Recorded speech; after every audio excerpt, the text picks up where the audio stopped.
That is where the drain is supposed to be happening, where, the water is not supposed to be doing all of that. It should not be a river.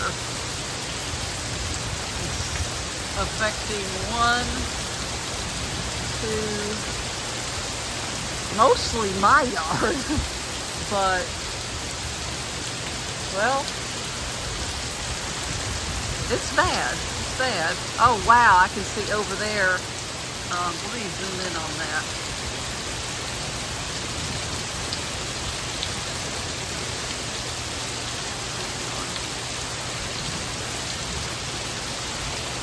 I don't know if it'll let me just zoom in anymore.